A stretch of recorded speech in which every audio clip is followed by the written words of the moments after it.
pueblo, en este segundo segmento, preciso el término. ¿Por qué llamo la oligarquía de la burocracia nuestra?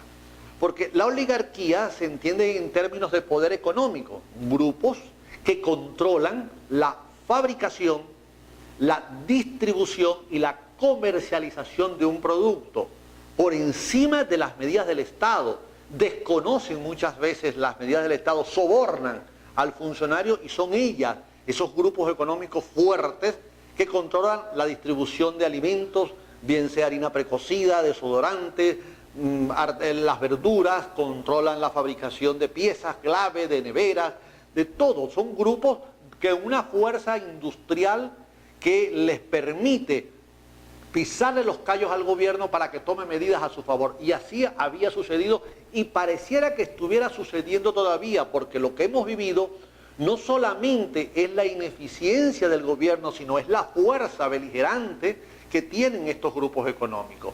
Entonces, ¿qué sucede con el gobierno?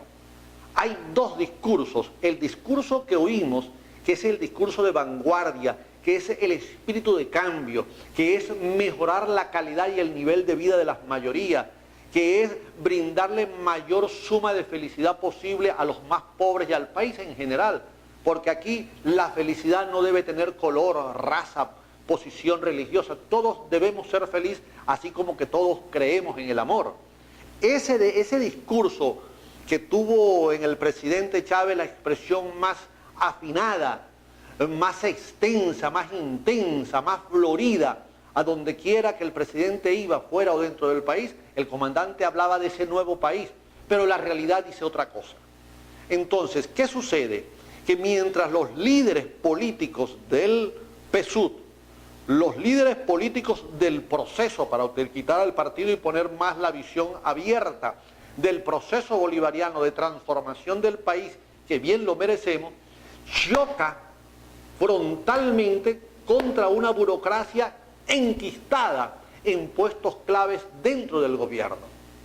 ¿De dónde salen los 4 millones y tantos de venezolanos que votaron contra el presidente Maduro en las elecciones cuando era candidato a la presidencia?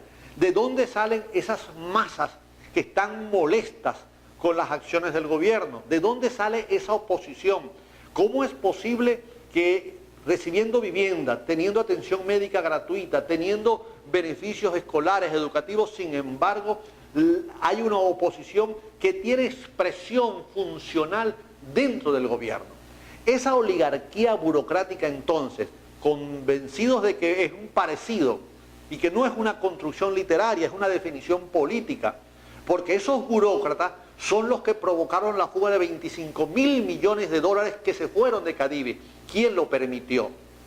¿Es que acaso el presidente del Consejo Comunal de Lorza, de Boconó, de Ciudad Ojeda, de Cumarebo, de cualquier lugar, de Clarines, ¿de dónde? ¿De Ciudad Bolívar permitió eso? No, es una burocracia que tiene cargos claves dentro de la administración pública y a partir de esos cargos claves se apodera entonces de los bienes públicos, porque no son funcionarios al servicio del cambio del país, porque no tienen mentalidad de servidores públicos.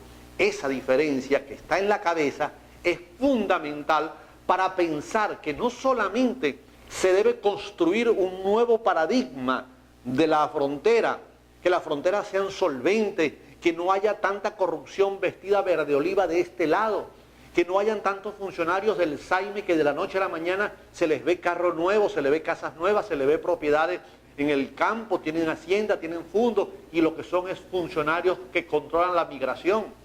¿Por qué tantos extranjeros colombianos vinieron a Venezuela y estaban en condiciones de ilegalidad? Si nosotros tenemos puntos de control de identificación y migración, si nosotros tenemos militares que deben pedir minuciosamente, no es una cuestión traída por los cabellos.